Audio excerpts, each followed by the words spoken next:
যথাযোগ্য মর্যাদায় হিন্দু সম্প্রদায়ের ভগবান শ্রীকৃষ্ণের জন্মতিথি জন্মাষ্টমী উদযাপিত হয়েছে। সোমবার জন্মাষ্টমীতে দেশের বন্যার্তদের জন্য প্রার্থনাও করা হয়। ধর্মীয় বৈষম্যহীন বাংলাদেশ গড়ার প্রত্যয় ব্যক্ত করেছেন অন্তর্বর্তীকালীন সরকারের দুজন উপদেষ্টা।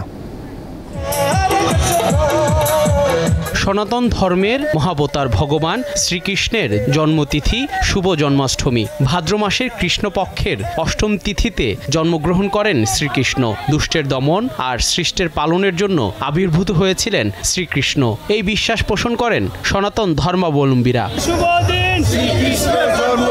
সোমবার বিকেলে রাজধানীর পলাশীর মোড় থেকে বের হয় ঐতিহাসিক জন্মাষ্টমী মিছিল। ঢাকার বিভিন্ন স্থান থেকে হাজার হাজার কৃষ্ণ ভক্ত এতে অংশ নেন। দেশের মানুষের মঙ্গল কামনা ও বানবাসীদের জন্য প্রার্থনা করেন তারা। খুবই মজা হয়, এখানে অনেক ধরনের মিছিল যায়, আমরা সবসময় দেখি, অনেক ভালো লাগে। ভগবান শ্রীকৃষ্ণের জন্মদিনের মধ্যে আমাদের একটাই কথা, যাতে পরিবেশে শান্তি সৃষ্টি হয়, দেশবাসী সবার ভালো হোক, এই যে বন্যায় মানুষের দুর্গত অবস্থা সেটা দূর হোক। আমাদের একটাই প্রত্যাশা যে সামনে দেশের খুব ভালো একটা পরিস্থিতি দ্বারা। পূজা উদযাপন পরিষদের সভাপতি জানান, বাংলাদেশের সংখ্যালঘুদের ওপর হামলার কখনো বিচার হয়নি।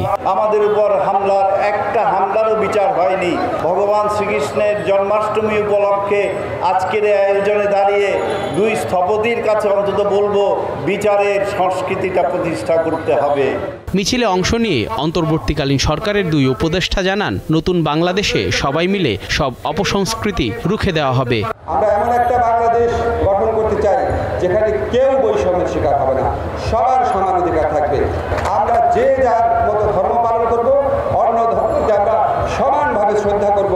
যারা বিচার করবে তারা এই ঘটনাগুলোর সাথে জড়িত ছিল। রাজনৈতিক ইন্ধনে এই ধরনের ঘটনাগুলো ঘটানো হয়েছিল।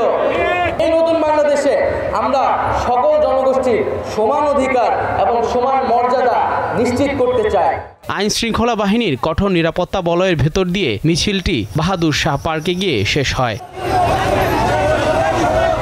জহিরুল মোহসান, দীপ্ত সংবাদ, ঢাকা।